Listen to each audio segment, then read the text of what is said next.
Hi, everyone. Joe Lamont from NAM here with a New Year's message and greeting to all our friends at ESTA. Boy, I wish we would be gathering like we normally would at the NAM show, but we just can't. We can't do it safely. What a year. What an incredibly challenging time for all of us.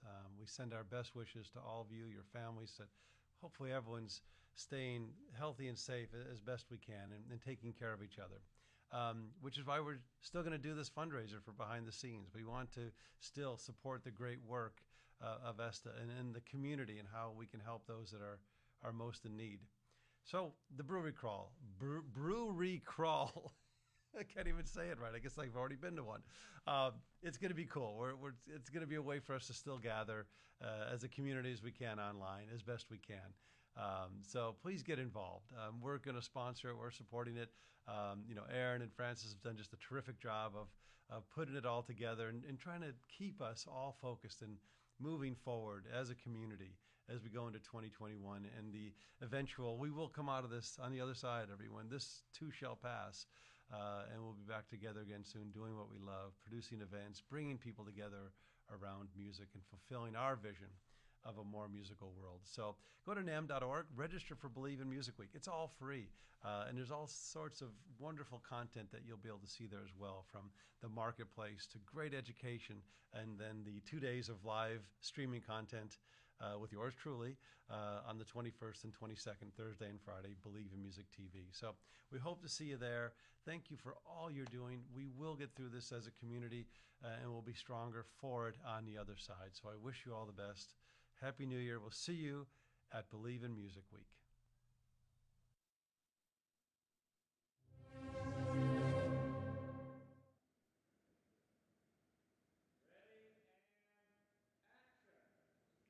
Hello, and welcome to ESTA's Brewery Crawl, it is hard to say, to benefit Behind the Scenes, your industry charity. Thanks to Joe and the NAM team for your generous support of tonight's event. And thanks to everyone who has already donated. It looks like we are already up to at least about $8,500 in funds raised for Behind the Scenes. So that is great news. I'm Rachel McGill, the host of tonight's festivities. I hope you all enjoy the show. We're here live in Knoxville Civic Auditorium in Knoxville, Tennessee, who've graciously opened the doors to let us do this tonight. Normally at NAM, ESTA would be hosting a member networking event in support of Behind the Scenes. But of course, in these special circumstances, we had to come up with a creative way to accomplish the same objectives, to celebrate this community and benefit its charity. So here we are at our virtual coast-to-coast brewery tour. During tonight's show, you're not going to hear too much from me. This show is about hearing from the community and bringing the community together. So you are going to hear from our industry professionals who are normally not on camera, but have put themselves out there to benefit the cause. You'll be hearing from our sponsors on why Behind the Scenes is important to them and why they choose to contribute. We'll travel across the country to speak with brewmasters, learn a little more about beer than what we already know, and to hear their brew making battle stories. And we'll get to hear original music from one of your colleagues, and as well a little bit of air guitar. So what do you need to do? If you haven't had the chance to submit your donation, you'll be able to do so throughout the show using the donate button on your screen. Then we hope you'll take advantage of the chat feature, where we'd love to hear about what special brew you decided to bring to the show tonight. And other than that, sip responsibly and enjoy the show. Now let's hear from Lori Rubenstein, Executive Director of Behind the Scenes, on what Behind the Scenes is all about and what's new, and from Mark Heiser, Board Treasurer of Behind the Scenes, as well as longtime member of the Long Reach Long Riders, on how you can contribute.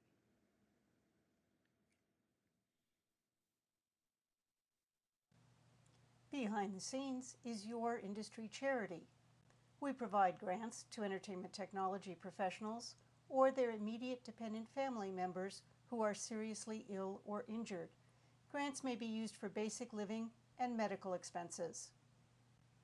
Our Mental Health and Suicide Prevention Initiative has developed tools and resources to support entertainment industry workers and promote mental health and psychological safety, including suicide prevention materials, resources to help fight bullying, harassment, and intimidation, the Entertainment Industry Therapist Finder, the Be Seen, Be Heard peer-to-peer chat app, anonymous online behavioral self-assessments, easy-to-navigate resource pages, sample language for toolbox talks, and there's more on the way.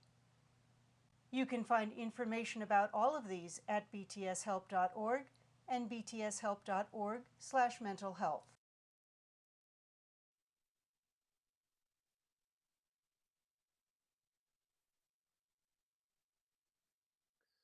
Hi, I'm Mark Heiser, Board Treasurer for Behind the Scenes Charity and card-carrying member of the Long Reach Long Riders, the folks that do the annual motorcycle ride to raise money for Behind the Scenes. In 2020, the Long Riders rode a socially distant relay from coast to coast.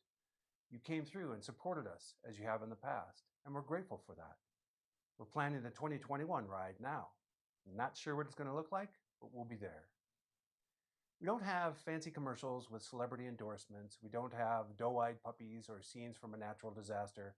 Don't get me wrong, they're all good causes, but we don't have that. What we do have is you. Because the truth is, you already know a colleague that might be injured or ill. You already know a colleague that might be having mental health issues.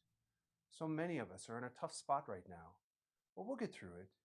It's all about the long haul, the long ride. We want to be there for our colleagues in the future, and we need your help to do that. So take a look at our website, www.behindthescenescharity.org. Consider a pledge a product or a pledge a service, buy a t-shirt or a hat from the boutique, or explore other ways that you can give to the organization. Thanks for your time and enjoy the conference.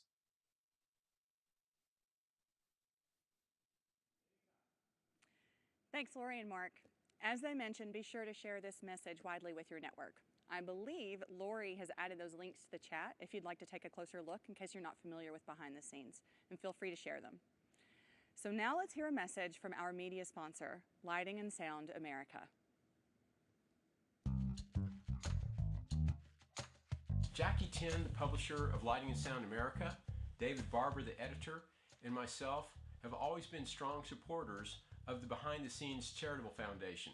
And that's because the live event production community is just one big family, and we care about your well-being. We always have, and we always will, because that's what family does. People in live event production often refer to other crew members and co-workers as family because we spend so much time working that it's not unusual for us to spend more time in the theater or on the road with our work family than we do with our families at home. The glue that holds a family together is a common bond and a strong commitment to one another. When anybody in the family is suffering, there's only one option, and that is to lend a helping hand. And that's why the Behind the Scenes Charitable Foundation was established in 2005 to help entertainment technology professionals who can't work due to serious illness or injury. Since then, the organization has given grants to hundreds of people who, through no fault of their own, couldn't work. These grants help pay their basic living expenses as well as their medical expenses. The motto of Behind the Scenes is, "Don't leave our colleagues in the dark." But it just as well could have been, "Don't leave your family members behind." As live event production professionals, we're really fortunate to work in a very caring community, and that's what makes these grants possible. It was only through the kind generosity of so many companies and individuals who contributed so that they might help ease the suffering of those who happen to be in a tough situation. On behalf of all of us at Lighting and Sound America, stay safe, be kind to one another, and have a happy and healthy 2021.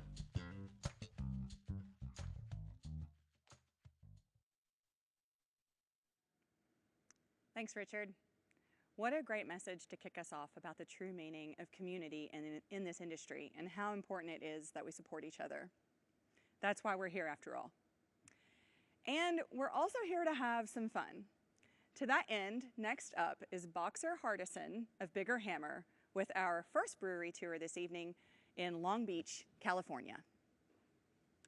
Hey, Boxer here from Bigger Hammer, and Bigger Hammer's a longtime ESTA member, and I've been on the Members Advisory Committee for a long time now. So, I'm here to talk about some beer, but like all things this year, it's been a little bit harder to coordinate than it should be. I'm gonna go on a mission to go get some beer because we've decided to move our interview online. But one thing that just doesn't taste as good is virtual beer. So I'm gonna go get some real beer so we can have a tasting and discussion.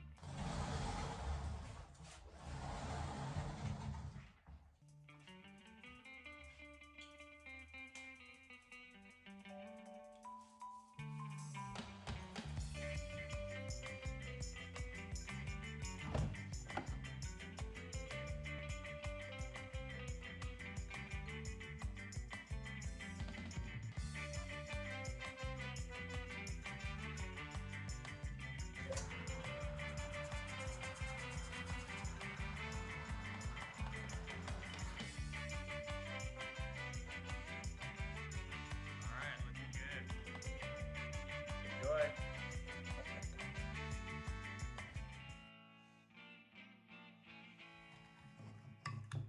Hey, Boxer here. Well, I'm back, and I've secured my beer so we can move forward with the interview.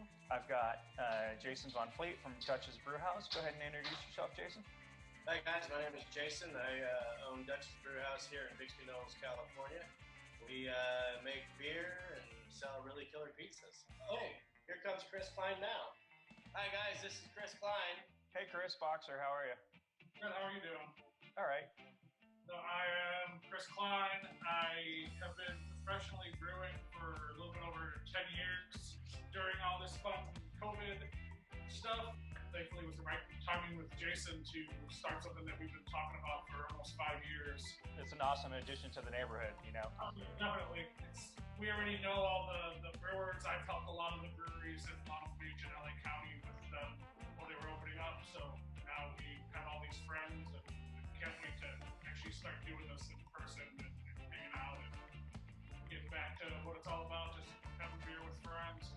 Okay, so what we're doing is we're doing a virtual pub crawl or brewery crawl, and at each one we're kind of describing one style of beer. With you guys, we're focusing on brown ale. So can you describe a brown ale in kind of general terms? In general, it is a lighter version of a porter. You're gonna have a lighter body, lower alcohol focus, especially on the one that I made. Really focusing on the chocolate malt aspect of it, getting a nice chocolatey roast flavor. You can get big flavor in lower alcohol. So I think probably the brown ale people would be most familiar with would be like a Newcastle nut brown ale. Like, is this an American brown ale or English brown ale, or what? How would you characterize the style? With English, it's definitely usually a little bit lower alcohol, a lot sweeter. I like to make my beers dry. I like not really lingering on your palate as much.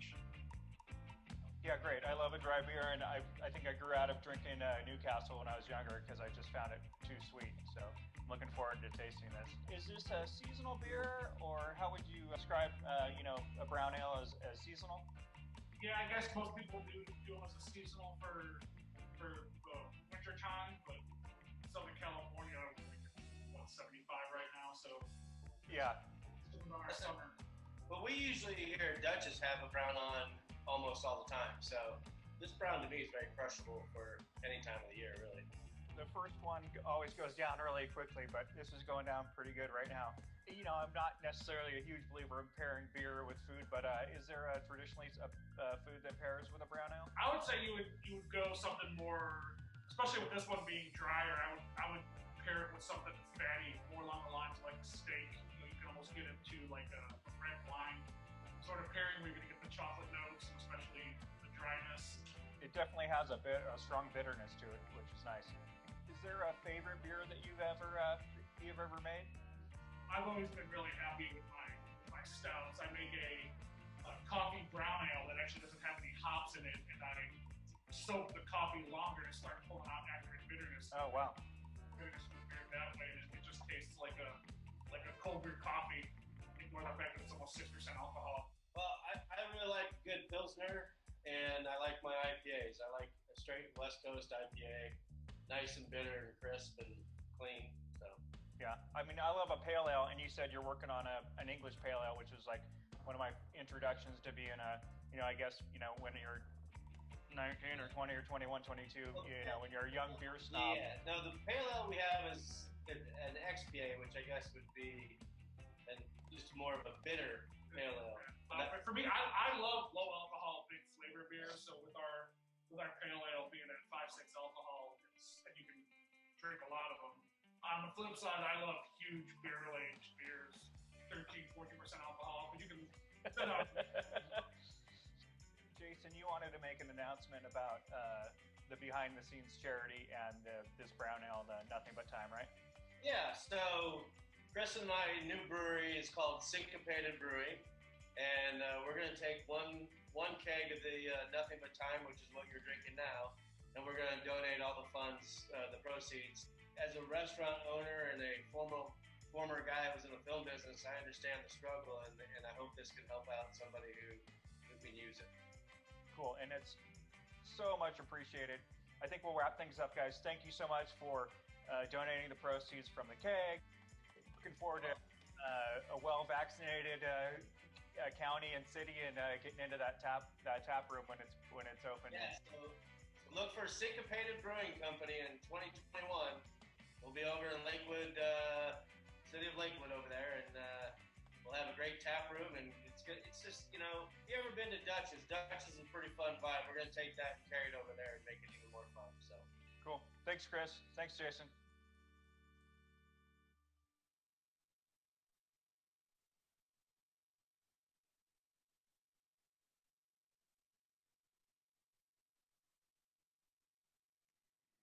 Thanks to Boxer and Dutch's Brewhouse and the Syncopated Brewing team, especially for the proceeds of that keg.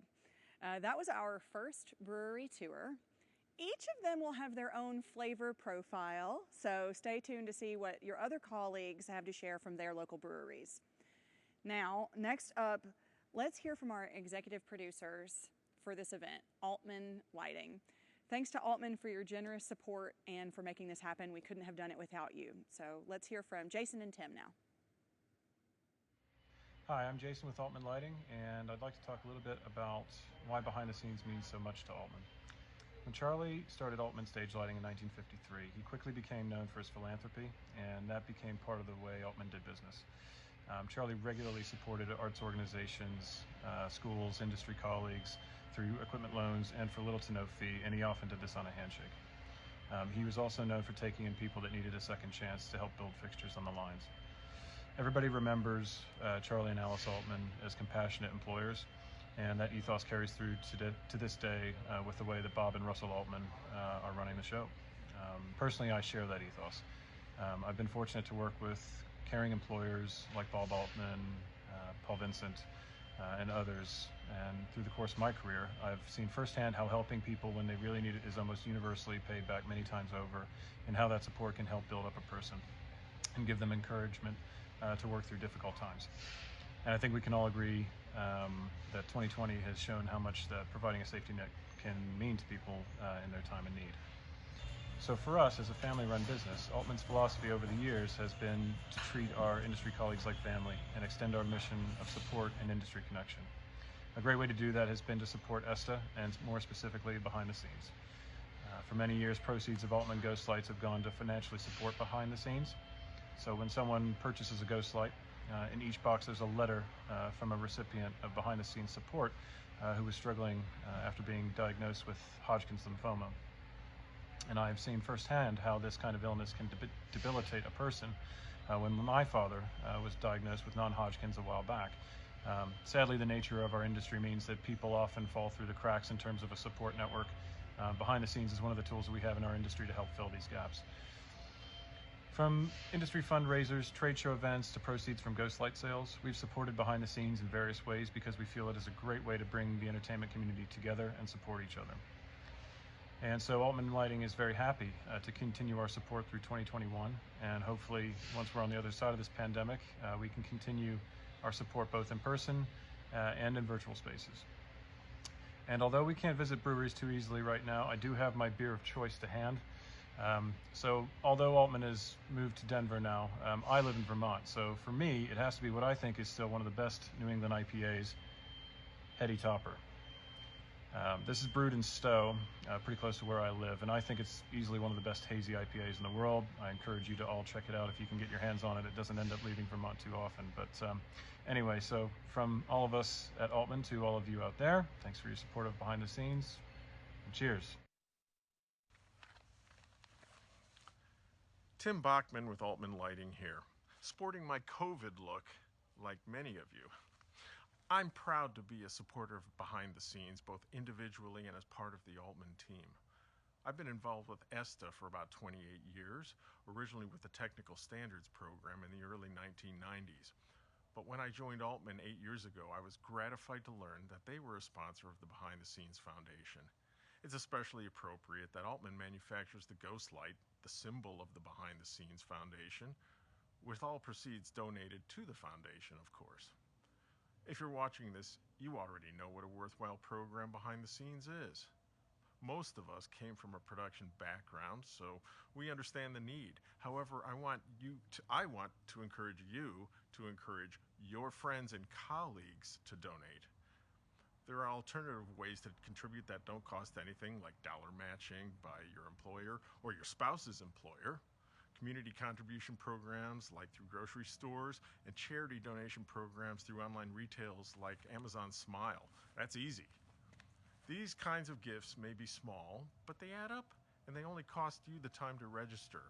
I hope you'll sign up for some of them and convince your friends and colleagues to do the same for this important cause. Oh, and my beer of choice regarding the pub crawl is the West Coast IPA Iconic Stone IPA. It's very hoppy and it's my favorite. Cheers.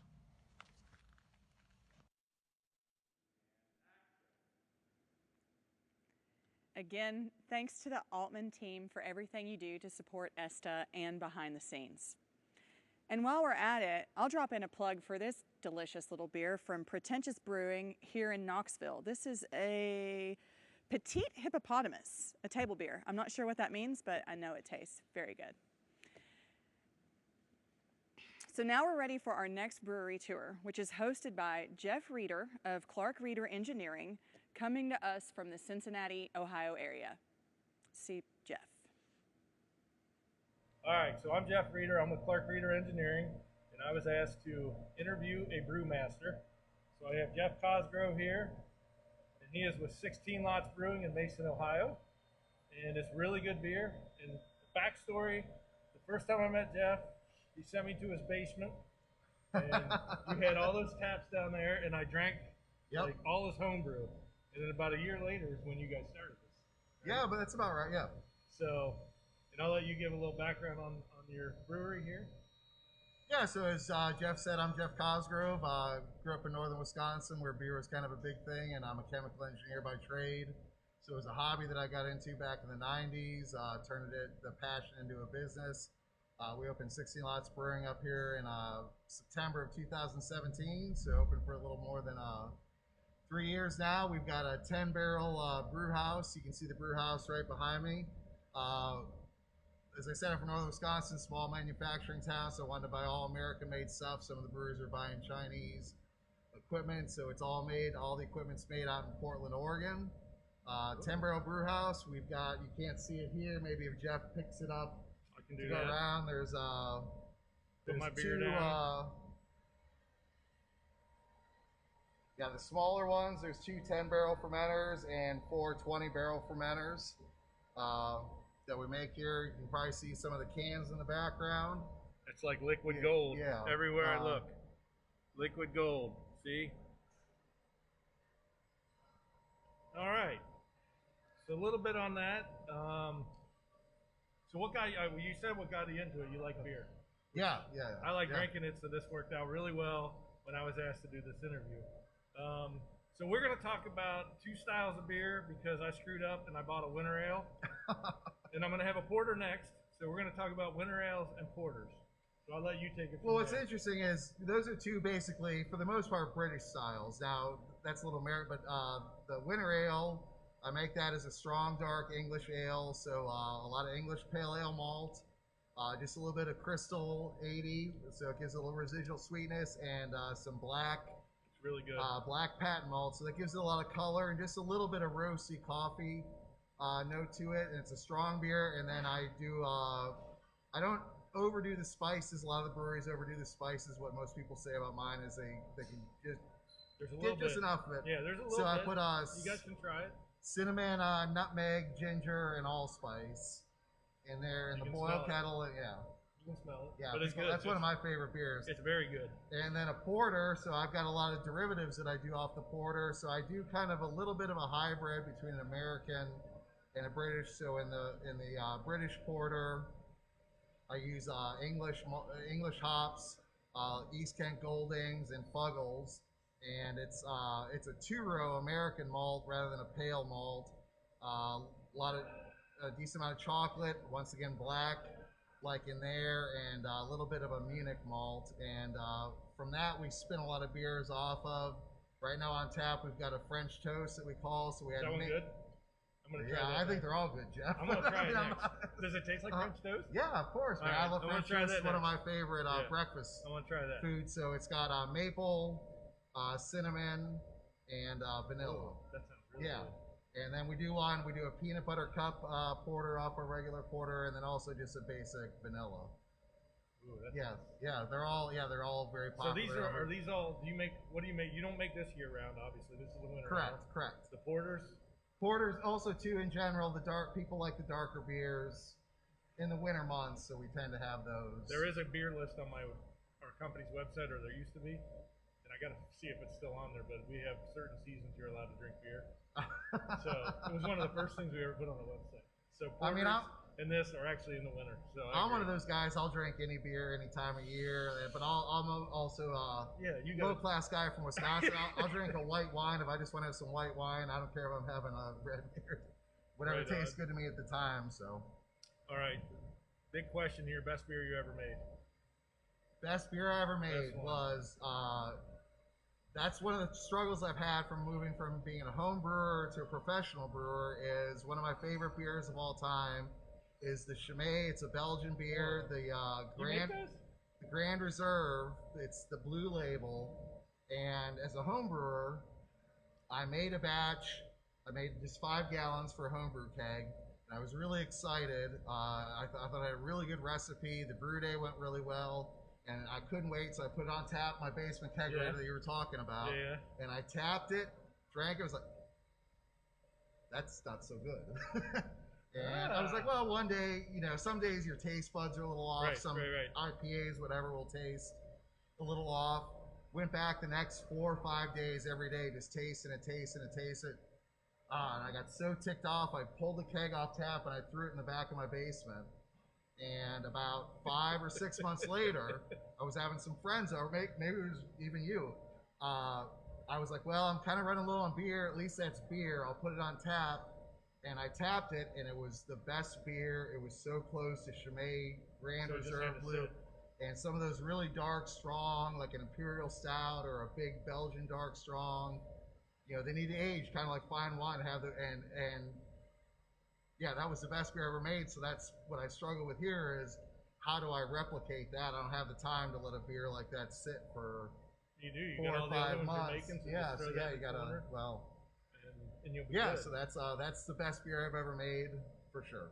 So I tried homebrewing in college. We made a batch, and we drank all these bottles of beer so that we could bottle it all. Yeah. And then we made it, and it was freaking horrible. It was the worst beer, and we muscled through it just because it had alcohol. Well, sure, you made it. And we were like, oh, this is so bad, so bad. So a lot of my first batches tasted like that. It's there's a lot of, and you find out temperature control during your fermentation, which in your college dorm or apartment you probably didn't have, right? So as you start as a home brewer, you try and keep better and better. You start getting all these tools, and it's a hobby. You start buying. I had a little dorm fridge that I could strap a temperature controller to, and bought an external to control the fermentation temperature, which obviously happens here precisely. I'm just picturing you with cheese, sausage, and beer sitting in the dorm room. I'm just saying, that's what I'm seeing. That's not too far from the truth. So I think we hit our time limit. So, Oh, already. See, I told see, Jeff I could talk for 30 minutes about all this, an hour. So if you're ever in the Cincinnati area, come to Mason, 16 lots, and you will not be upset with it. Ask for Jeff. If I'm here, I'm happy to give you a tour around the back, show you how this works, and talk about beer. Cool. Thank you, sir. Thank you.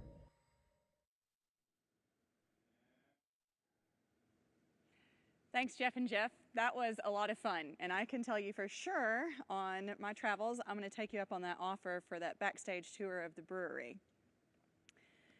So I understand we've had an increase in donations since we started. I'd like to check in behind the scenes with Jim to give us an update. Where is that donation total now? Well, Rachel, we have $9,005. All right. I hope you're applauding by yourselves at home. But that is great news, and so let's keep those donations coming. That's definitely an increase from when we got started, so let's just keep the momentum going on that, raising the money for this great cause. And next up, we are going to hear from a couple of our sponsors. We'll hear from Stephen Way and Tim Rufinant of Texas Scenic Company.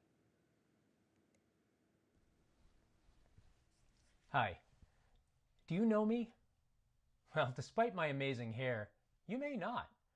I'm still one of the faceless thousands of live event professionals who works tirelessly behind the scenes to make the magic happen, supplying equipment and services so audiences across the world can enjoy experiencing their favorite celebrity or show. But as you know, injury, illness, and catastrophic events can have a serious impact on the lives of our industry's colleagues and their loved ones. Well, that's why I carry the Behind the Scenes I Donated card. It reminds me of the importance of taking care of those in our industry. It also reminds me of the work of the Behind the Scenes Foundation and they're doing every day. There's always a need, and now more than ever. So why hit the Donate Now button on this page? Because now is the time to help. Now is the time to assist those in need. Those that work tirelessly behind the scenes to make us laugh and cry and sing and share amazing experiences together. Oh, and before you think about contacting the foundation to get one of these, know that it's not real. But your donation and the work of the foundation, that's real. My name is Stephen Way, and I'm proud to say I donated. Behind the scenes, don't leave your colleagues in the dark.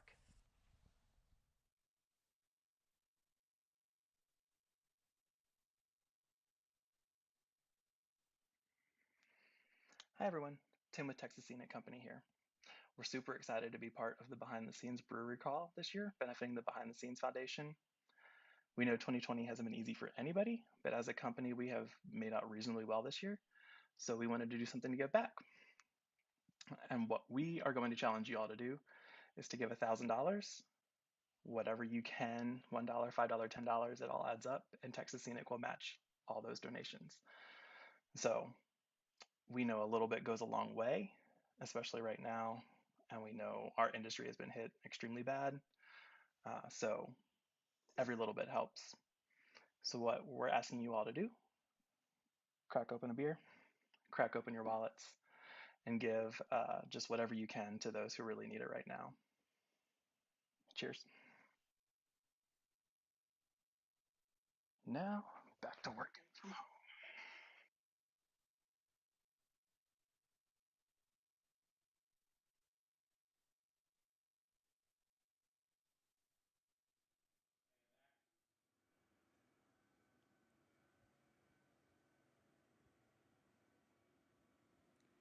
Wow, it's a lot of great memories in these theaters.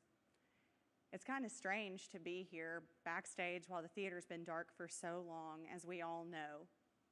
But what we also know is that soon enough we'll be back at it. And cheers to that.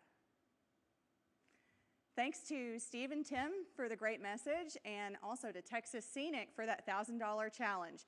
Make sure everybody out there that you get up and meet that challenge tonight. And now we're going to hear a special message from recipients of behind the scenes grants in their own words.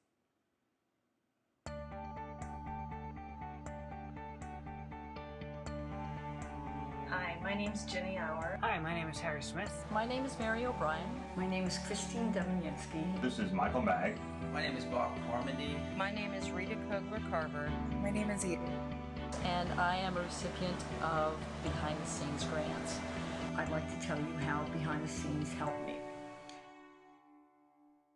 And I contacted Behind the Scenes after my husband Troy developed a rare form of cancer called mucinous adenocarcinoma. Eventually, he needed to stop working. I also wound up needing to have surgery. I'm a local 1 IATC stage carpenter here in New York. My wife was diagnosed with end-stage renal disease, and I was going to donate my kidney to my wife.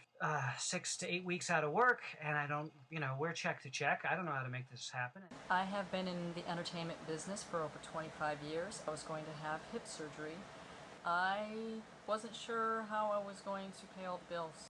Michael, my husband, also a makeup artist and a very long-time member of Local 798, had 30 surgeries in the past 10 years. I am the lighting and video department manager at the Oregon Shakespeare Festival. I was hit by a car while I was training for a bicycle race. It was pretty bad. Just about everything was broken.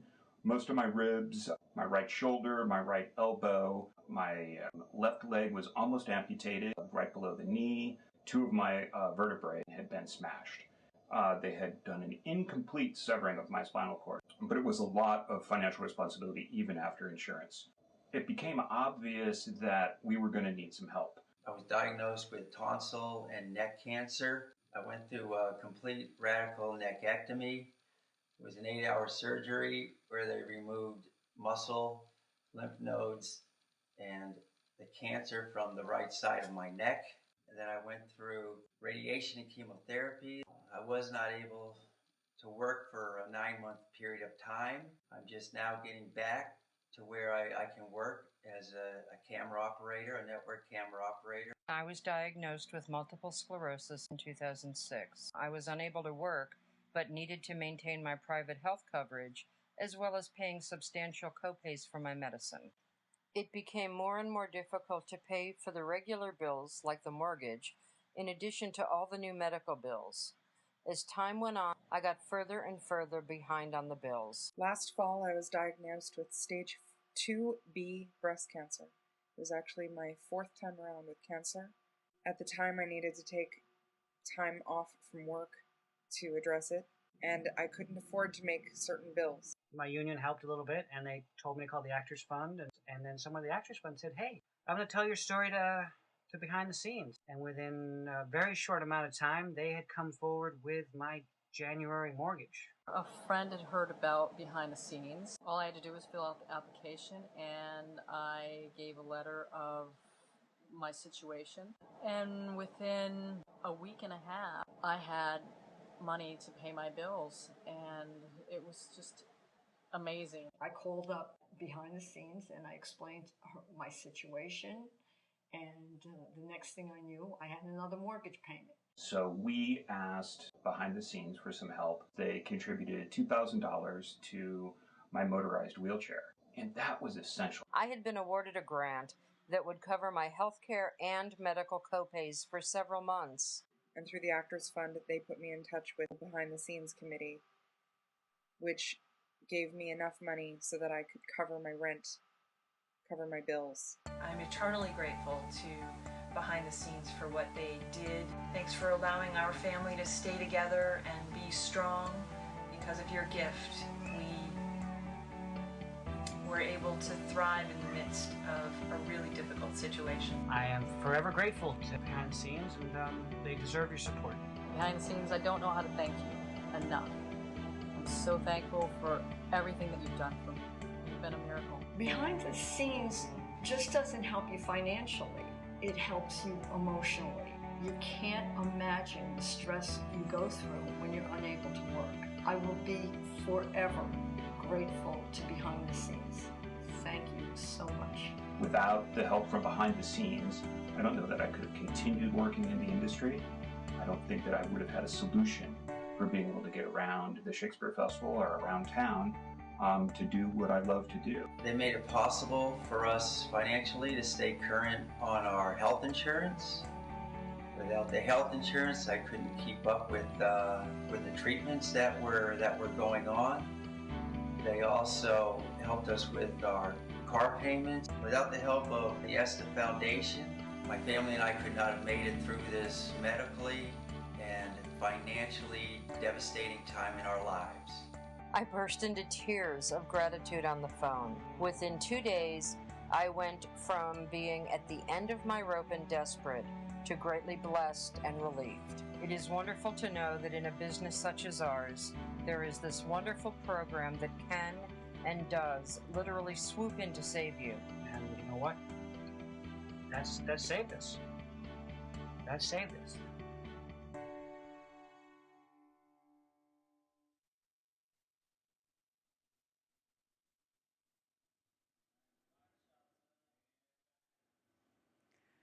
Wow, if that doesn't give you some feelings, then you might not be human. Thanks to the recipients for your bravery in sharing those personal stories in support of the organization. It definitely helps to inspire us about what the mission is and why we're here. Up next, we have our next sponsor message coming from Bill Sapsis, founding member of the Long Reach Long Riders, and Dana Taylor, who's going to share a little bit about the Short Reach Short Riders. Hi, this is Bill Sapsis. I've had the honor of supporting the behind the scenes program since its inception in the early 2000s. I was one of the founding members of the Long Reach Long Riders. And when Behind the Scenes came on board, we added them in as one of the beneficiaries to our ride and our Long Reach raffle at USITT. Since then, I've supported the program through all of its various activities, whether it's the holiday cards, the Long Reach Long Riders. We have continued to do that. And you know, all the programs and all the swag and everything else that they've had over the years. I do this because I have seen firsthand what the support means to the people who have received these grants. Technicians who have been at their wits' end, you know, just the very end of their abilities, and given just a chance to get it together by a donation, a grant from behind the scenes, and it means the world to them. And you know, what's not to like about that? Hi, I'm Dana Taylor, and I'm here tonight to encourage your support of Behind the Scenes. As a high school teacher, my technical theater students decided to support Behind the Scenes by creating the Short Reach Short Riders, an homage to the Long Reach Long Riders. Over the course of 13 years, they raised nearly $20,000 for Behind the Scenes. My students never really knew anyone that benefited from their trike race, but they did understand they were part of a much larger community that would benefit from their efforts, and that was enough. When seeking sponsors for the Short Reach Short Riders, I often said supporting Short Reach Short Riders was a kindness that was extended by the industry toward us.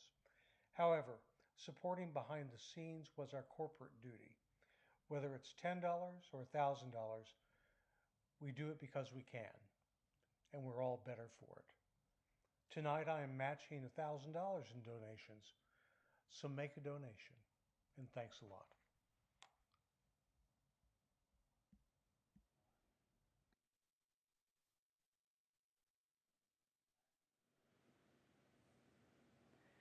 Thanks to Bill and Dana. Folks, those Short Reach Short Riders just launched a $1,000 challenge, and so you got to get up and meet it. Now we're going to have a special message from one of our colleagues, Eddie Raymond, past president of ESTA, behind-the-scenes board member, and longtime Long Reach Long Rider. Well, hello there, all you pub crawlers. Eddie Raymond here. Hope you're having a good time tonight. I was asked to record a song for tonight for your entertainment, I hope. So I went through a bunch of songs I've written, and this one seems appropriate for a night of debauchery and self-indulgence. It used to be like that at one point in my life, and this is a song about having been there and come out of it the other side a better person. So hope you like it. It's called Coffee and Wine Blues.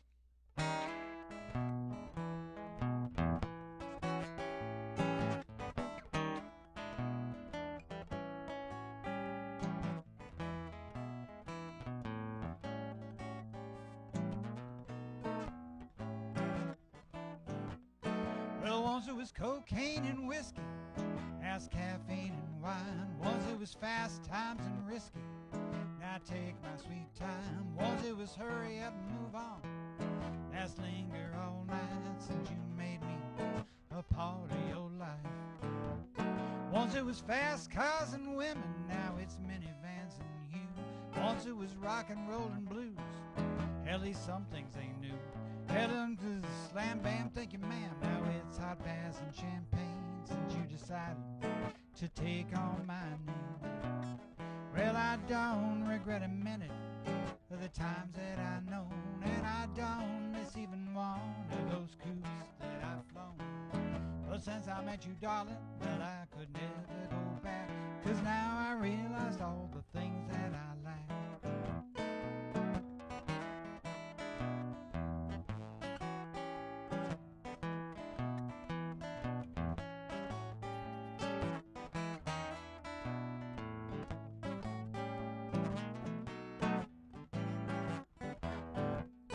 I like the Sunday morning paper, you and the coffee in bed. I like the late night TV show, snuggled up head to head. I like the kids and the comics, I like the dog and the cat. You made me see where it's really at. So slide on over to me, darling, and kiss me once on the cheek. We'll put those kids to bed, we'll wait till they're fast asleep. You pour a nice glass of Chablis, rub my neck, I'll rub yours, and we can take all night to do our chores. I feel sorry for those young men running round with their flings. They don't know it yet, but they ain't got anything. They'll know it when they find it, then bliss will be theirs. In the meantime, I got mine, got no cares.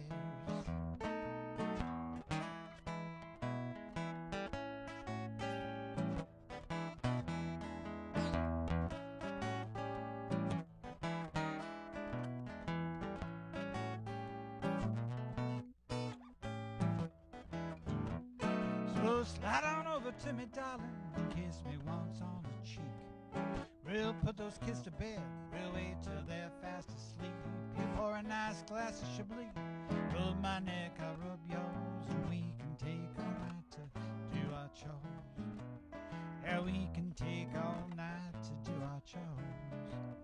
Yeah, we can take all night to do our chores.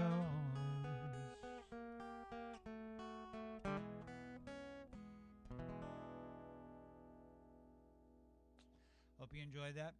Have a good time. I will see you all soon, I'm sure. Bye-bye.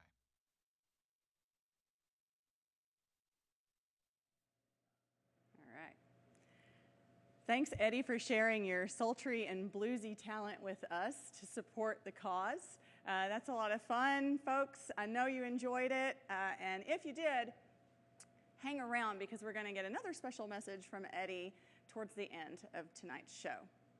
Up next, we have another sponsor message, this time coming from Todd Spencer, current president of ESTA and board member behind the scenes, and Reed Nesledge of H&H Specialties.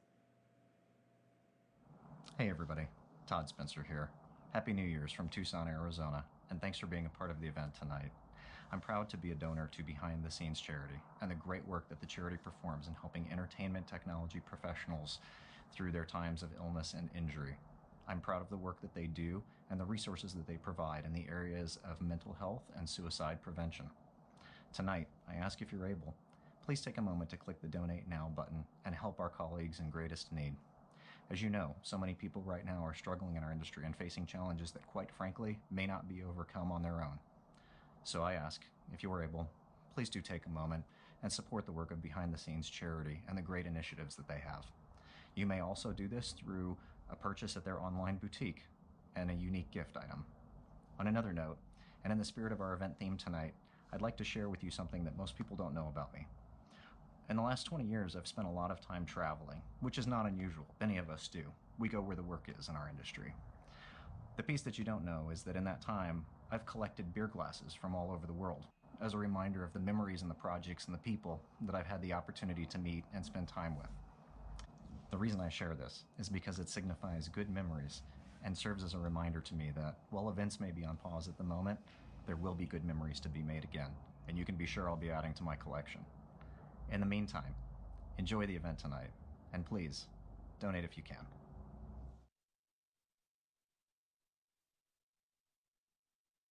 You know, you were really very quick to respond about sponsoring this event, and you've always been so generous. Can you just tell us a little bit about why that is? I'd be glad to. My first experience with philanthropy happened when I was 7 or 8 years old, carrying a can around the neighborhood with my older brother for the March of Dimes, asking our neighbors for a dime. Continuing on in high school and college, I was involved in some youth organizations and a fraternity in college that philanthropy was part of that. Beyond that, I started going to USITT in 1979 and found a second home there. With behind the scenes, I can't even remember when that started, but I think I've been involved with that whenever I can, and it's just something we as humans need to do is pay it forward if we have the resources to do it. I also go back to about 20 years ago when I had it wasn't a life-threatening medical issue, but it was a life-changing issue. And I was actually out of work on a full-time basis for 6.5 months. And it was 6.5 months before I could get into a car and drive myself. So, but being an owner of a company at the time, my partner said that, you're not going on disability, the company will pay you to do that. So I had the security to be able to keep my income. And that was a blessing. And that's something that probably 95% of the people in the country or more don't have that option. It's just something that has become near and dear to my heart over the years. And I'm glad to do it. I'm glad to do it. Well, it's as simple as that, Frances. Okay, if anything is going to inspire people to donate, I think you probably just did. And thank you once again. Thank you very, very much. And we'll go back to Rachel now. Thanks. Thank you.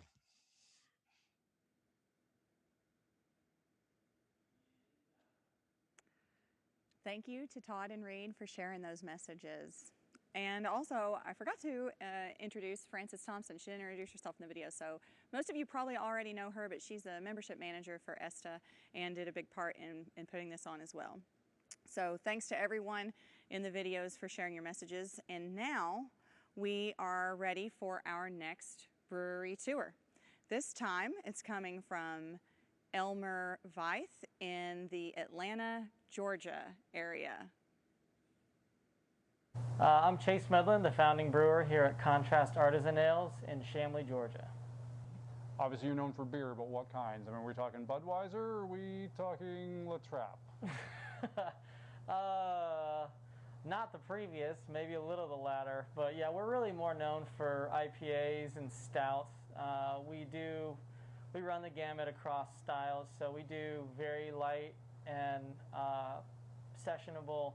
We do soft and hoppy. We do bitter and hoppy, malty, barrel-aged, sour, fruited sours, just kind of the full color array and flavor array.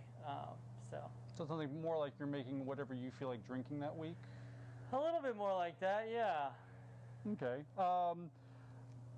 What are you best known for? You said your ales and your porters, but what about Kolsch and things like that? I've seen some strange names on your beers. Was it Peanut Butter McButtery Face? So we had Brownie McBourbon Face, which was an oatmeal brown, a hearty oatmeal brown aged in bourbon barrels, and then after that had a second conditioning time aged on Madagascar bourbon vanilla beans.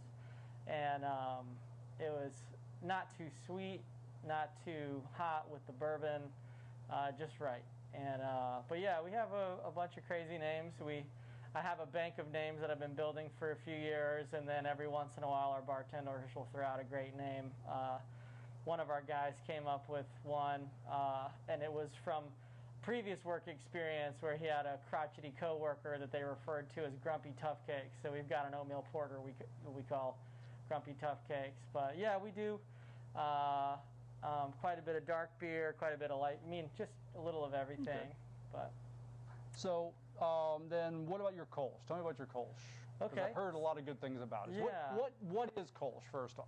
Yeah. So yeah, we did a Kolsch in the spring and then ran it through the summer and into early fall this year. For the most part, it's really fun to experiment with our small batches and get to play and be creative. And like you said, brew what we want to drink seasonally, but also just depending on what inspiration is coming around at the time. And so, yeah, our Kolsch this year is called Chug Rocket. So Kolsch traditionally was a style started in Cologne, Germany. It was a pale beer that was highly attenuated or more dry, very crisp and refreshing, and it was fermented with a top fermenting yeast like an ale yeast.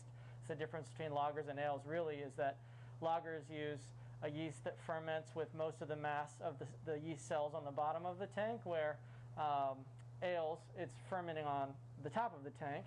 And so this would be the latter. And a Kolsch was almost like a lager fermented with ale yeast. So you would make that dry, pale, blonde, often straw-colored beer with an ale yeast top fermenting. And then you would condition it like a lager at cold temperatures to really make it nice and crisp and refreshing. Okay. So yeah, ours this year is called Chug Rocket, and it was all Pilsner malt, and just had great head retention. Was super crisp and refreshing. We used noble hops in it, and yeah, it was a huge hit.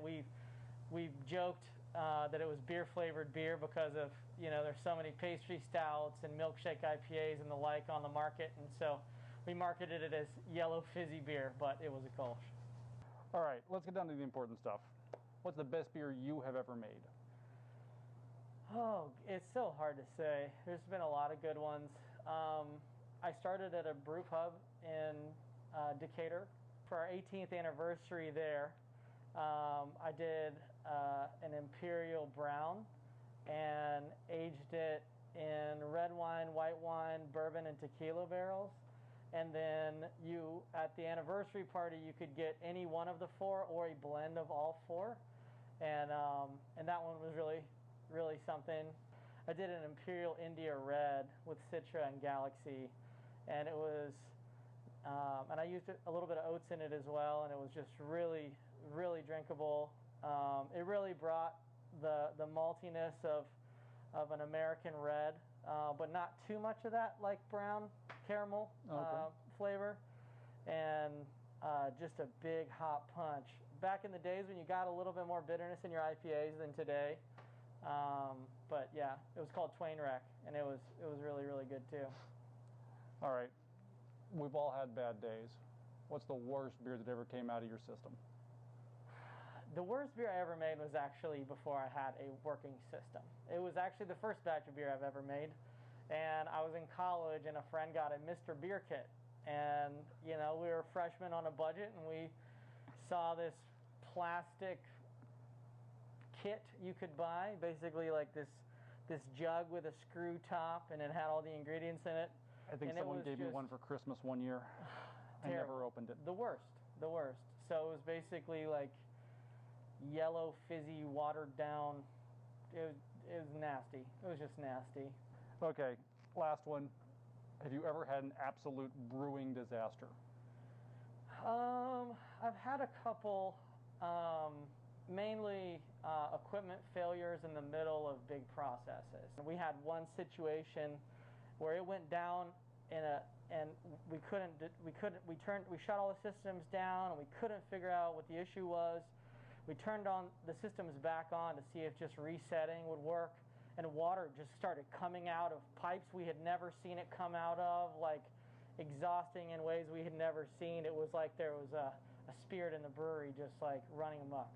Well, Chase, thank you very much for giving us some education on some beers, and good luck with everything here. Keep going. Yeah, thanks.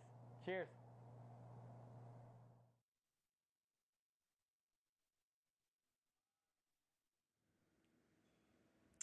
Thanks to Elmer and Chase for the very informative interview. Note to self on the craft beer kits, and frankly, I'm going to leave it up to you guys. You can do the brewing, and we will keep doing the sipping. So next we have another message from our sponsors, some of our sponsors, Tracy Cosgrove and Mark McKinney. Tracy is the Vice President of ESTA and a board member of Behind the Scenes. And we're also going to hear from Neil Huff and Scott Taylor of Taylor & Taylor Insurance, insurance company supporting the entertainment industry.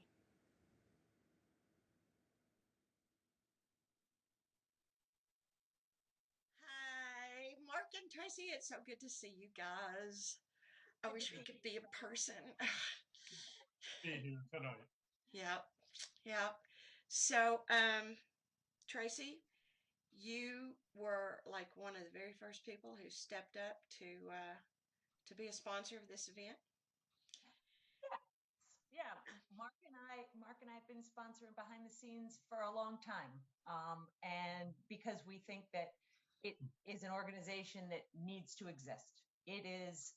We have both been so lucky in our experience in the industry. And we know that there are a lot of people who are not nearly as lucky as we are. So we want to give back to this industry that's been good to us. And so we decided to sponsor this event and have a little fun. Well, Mark, thanks so much. Yeah, we want to make sure everybody, what you can, participate, enjoy, give if you can, and know that we're there with you as best we can, and hope things turn around for everybody. That was fantastic. Thank you. I don't think it could have been better said. Thank you very much. Thank you, Francis. Thank you.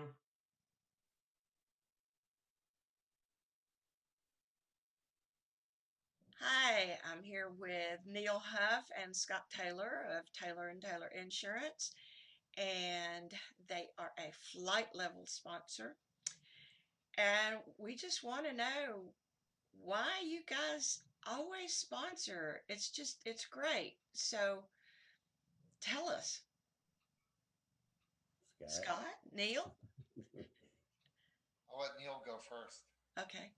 Well, it's Behind the Scenes is the only charity that I'm aware of that looks out for people in your industry. I kind of consider it my own industry too, but in the industry that are suffering financially because of financial problems, due to illness or injury. So there are other charities out there. There's government assistance, but this one is specifically targeted to our people. That's really the gist of it, in my opinion, anyway. I was raised in such a way that all charities are good charities. Any charity that helps people in need is is a worthwhile cause, and those that have the wherewithal to contribute to those charities should. And behind the scenes has done a great job for people in the theatrical industry. So, to the extent that we're able to, always happy to contribute. Well, that was perfect. Very well said. Thank you again. And we'll go back to Rachel now.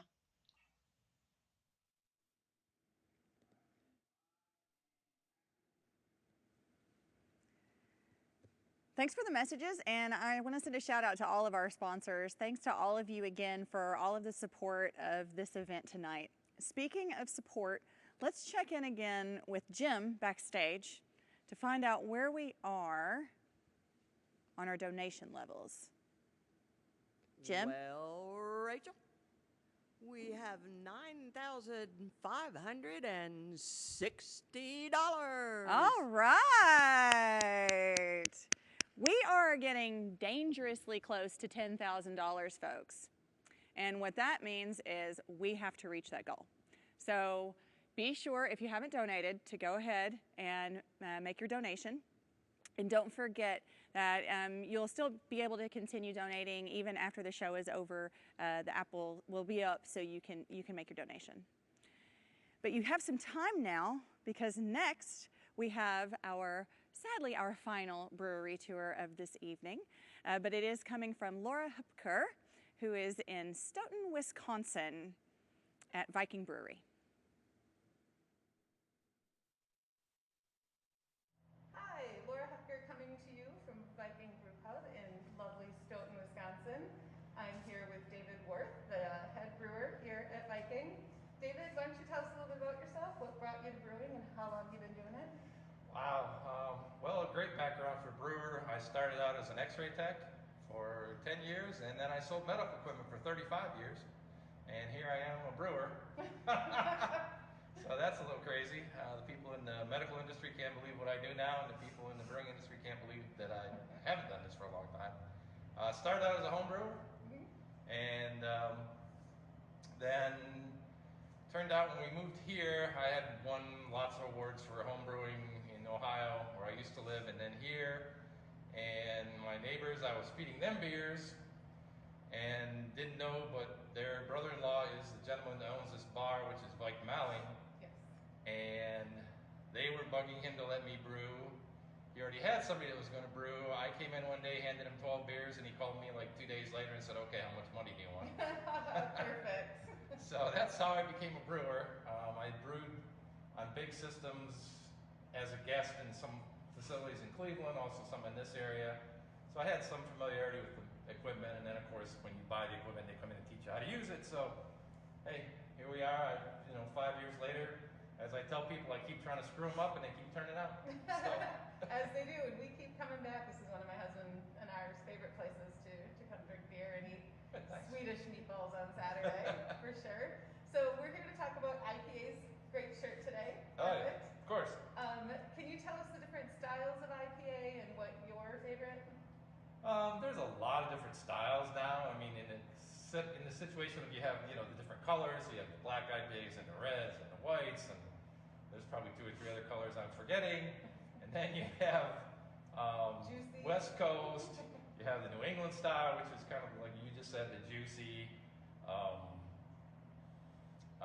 kind of, I don't really want to say sweeter, but they're perceived as being sweeter. And they're also cloudy. So the West Coast is a little drier, a little more kind of using some of the hops that tend to give it a little piney type thing. And then of course the traditional IPA is kind of the citrusy hops with a lot of flavor and a lot of bitterness. And that's the other thing with the New England style, which probably is my favorite, as long as somebody doesn't put flour in it. Some people put flour in to make them cloudy. But as long as you don't put flour in it and it's just a cloudy beer, that's probably my favorite style because it's not super bitter anymore when you get to that style, but it's very flavorful. It has a boatload of hops in it.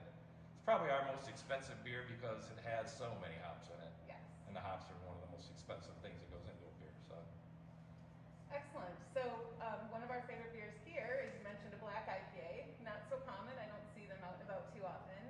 Tell us about Soot in My Eye.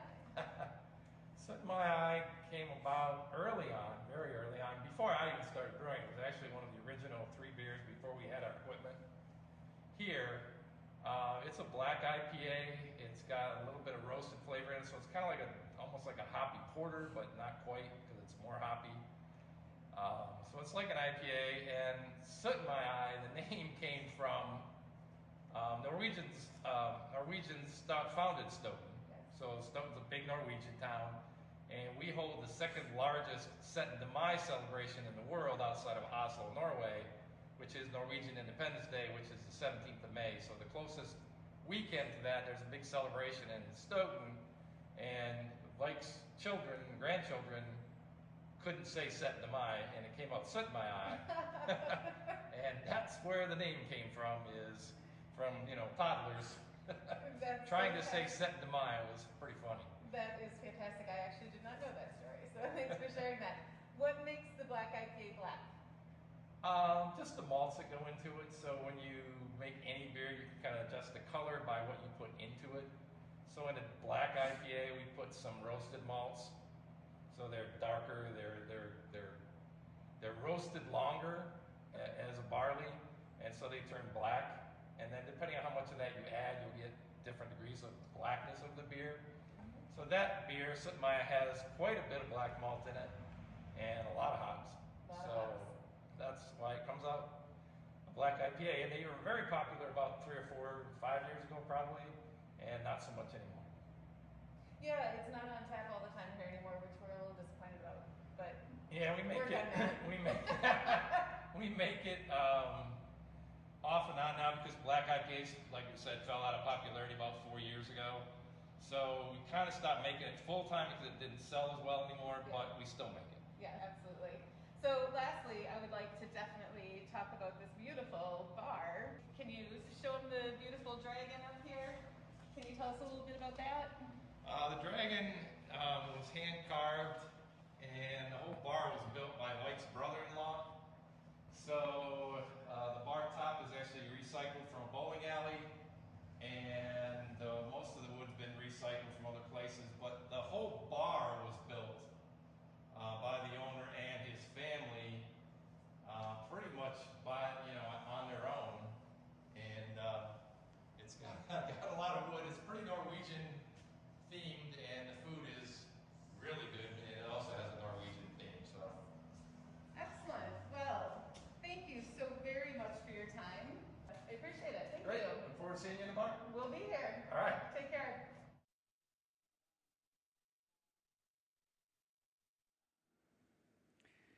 Lauren, David, thank you for the final and fun brewery tour of this evening. Gotta love a Viking theme.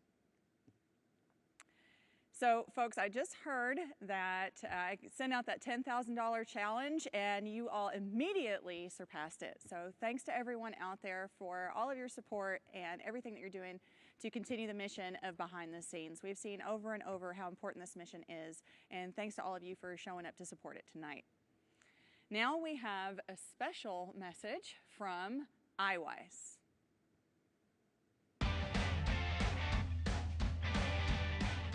We are iWise. and we support Behind The Scenes.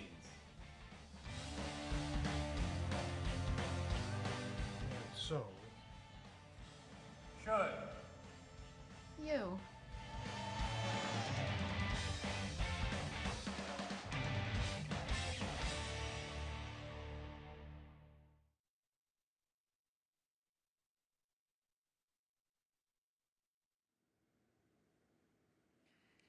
Thanks to iWise for a little bit of fun.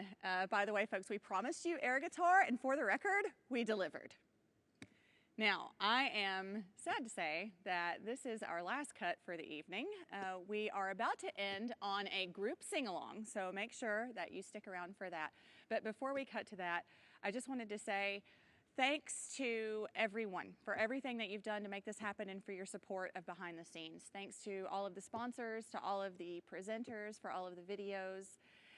Thanks to everyone that shared their stories and everything you did to support this event and Behind the Scenes in general. So cheers to you, cheers to Behind the Scenes, and cheers to a new year with events and theater coming back. Now, let's hear again from Eddie Raymond with the Mousy Song.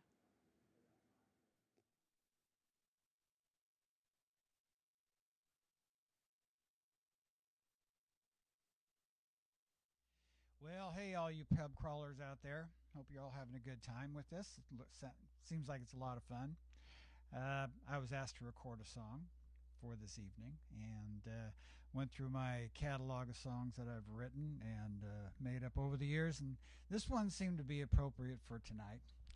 I have to apologize ahead of time for all the plagiarism involved.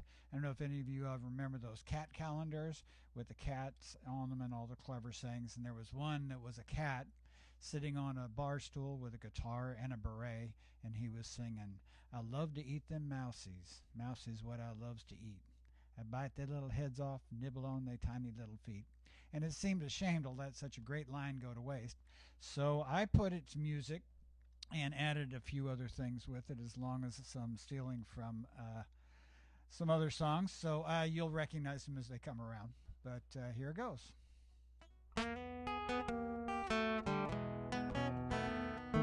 I love to eat them mousies. Mouse is what I loves to eat. Well, I love to eat them mousies. Mouse is what I loves to eat. Well, I bite their little heads off, nibble on their tiny little feet. Well, I like my mousies fried. I like my mousies fricasseed. Well, I like my mousies fried. I like my mousies fricasseed. But no matter how you cook them, them mousies is what I loves to eat. Well, my daddy was no alley cat. Oh, but he taught me what to do. Well, my daddy was no alley cat, but he taught me what to do. Said, son, you use the right spicy sauce, all them kittens come have a look at you.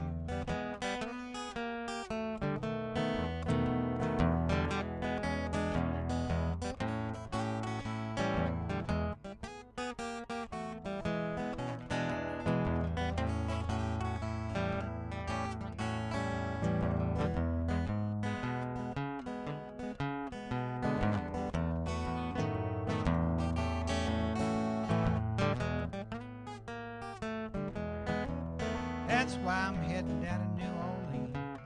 Oh, Big Easy, here I come. Said I'm heading down to New Orleans, Crescent City, here I come.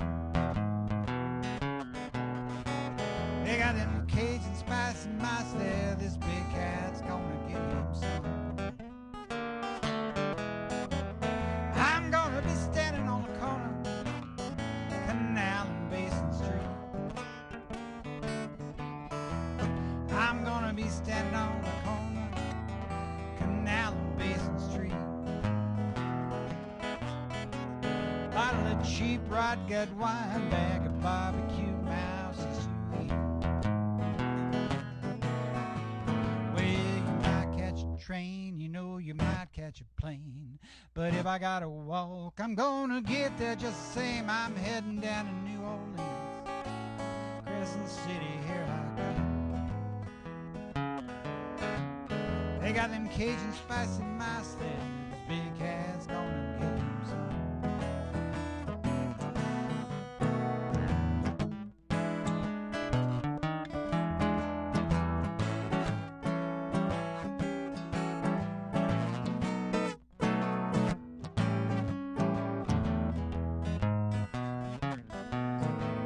Well, them Cajun cats don't like me, Lord, 'cause I gotta speak my mind. Said them Cajun cats don't like me, 'cause I gotta speak my mind. But there's one or two kittens there that are wild about me, 'cause I know how to feed them all the time. Well, taught me how to cook. Said my daddy was no master chef, but he taught me how to cook. Said, son, you use that Cajun sauce, all them kids come take it. Well, I might catch a train, you know I might catch a plane. If I gotta walk a second line, I'm gonna get there just the same. I'm heading down to New Orleans, Crescent City, here I come. They got them Cajun spice in my says, the big cat's gonna get some. Well, I love to eat the mousies, mousies are what I love to eat. Well, I love to eat the mousies, mousies what I love to eat. Well, I bite their little heads off, nibble on their tiny little feet.